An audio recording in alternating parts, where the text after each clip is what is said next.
بسم اللہ الرحمن الرحیم۔ السلام علیکم۔ امیر المومنین ہارون نے اپنے خانسامہ سے پوچھا کہ آج کھانے میں اونٹ کے گوشت کا سالن ہے؟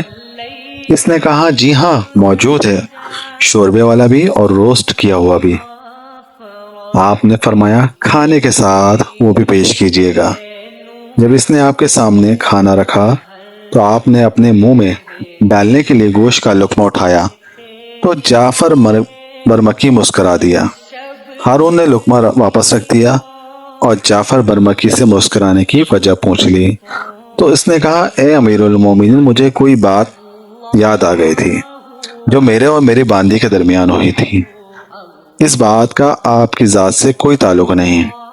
آپ نے فرمایا تجھے قسم ہے اس حق کی جو میرا تیرے اوپر ہے، مجھے پتا وہ کیا بات تھی۔ جعفر برمکی نے کہا امیر المومنین پہلے آپ یہ لقمہ تناول فرما لیجئے، پھر آپ کو بتا دوں گا۔ آپ نے گوشت کا لقمہ واپس پلیٹ میں رکھ دیا اور کہا مجھے بتائیے۔ جعفر نے کہا اے امیر المومنین، آپ اندازہ لگا سکتے ہیں جس اونٹ کا گوشت آپ کے مطبخ میں پکا وہ کتنے کا ہوگا؟ آپ نے فرمایا یہی کوئی 4000 درہم کا۔ اس نے کہا نہیں اے امیر المومنین، وہ 4,00,000 درہم کا سمجھ لیجئے۔ آپ نے پوچھا وہ کیسے؟ اس نے کہا کہ آپ نے طویل عرصے قبل مطبخ میں پکے ہوئے اونٹ کے گوشت کی فرمائش کی تھی جو اس دن اونٹ ذبح نہ ہونے کی وجہ سے پوری نہ ہو سکی تھی، تو آپ نے فرمایا تھا کہ آج کے بعد مطبخ میں اونٹ کا گوشت ضرور پکنا چاہیے۔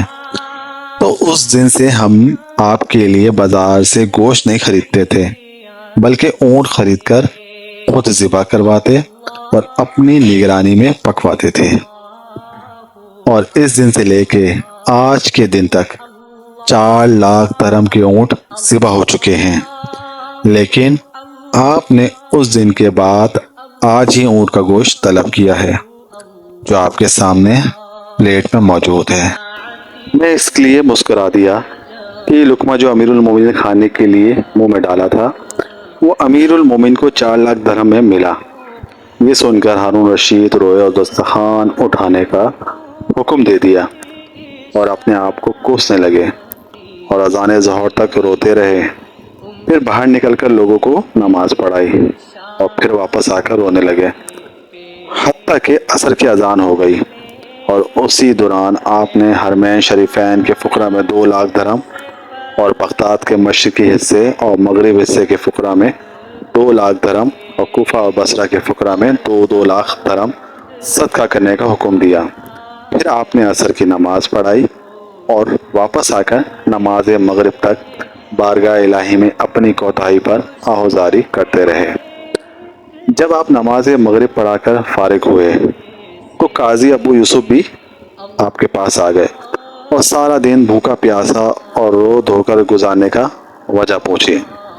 آپ نے سارا قصہ سنا کر کہا کہ بیت المال کا اتنا پیسہ محض میری خواہش کی تکمیل میں بے جا صرف ہوا، جس سے میرے حصے میں صرف ایک لقمہ آیا۔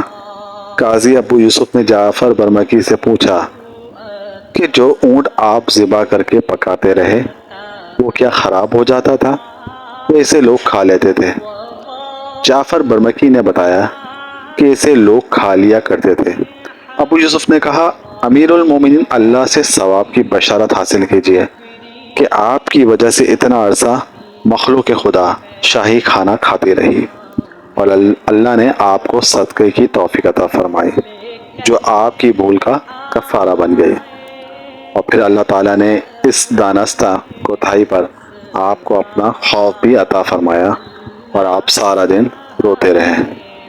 کاش ہمارے حکمرانوں کے دلوں میں بھی اسراف کرتے وقت اتنا خوف نہ صحیح مگر تھوڑا سا خوف آ جائے کہ آج کروڑوں بلکہ اربوں روپے کا بجٹ ایوان صدر اور وزیر اعظم ہاؤس کے لیے رکھا جاتا ہے۔ کاش یہ بجٹ خرچ کرنے سے پہلے ہمارے حکمران ایک لمحے کے لیے سوچ لیں کہ کتنے غریبوں کے مسائل اس بجٹ سے حل ہو سکتے ہیں۔ کاش اے کاش۔ اللہ رب العزت سے دعا ہے کہ اللہ تعالی ہمارے حال پہ رحم فرمائے، ہماری کوتاہیوں کو معاف فرمائے اور بے حساب ہماری بخشش و مغفرت فرمائے۔ آمین ثم آمین۔ ہمارے چینل کو لائک شیئر سبسکرائب ضرور کیجیے گا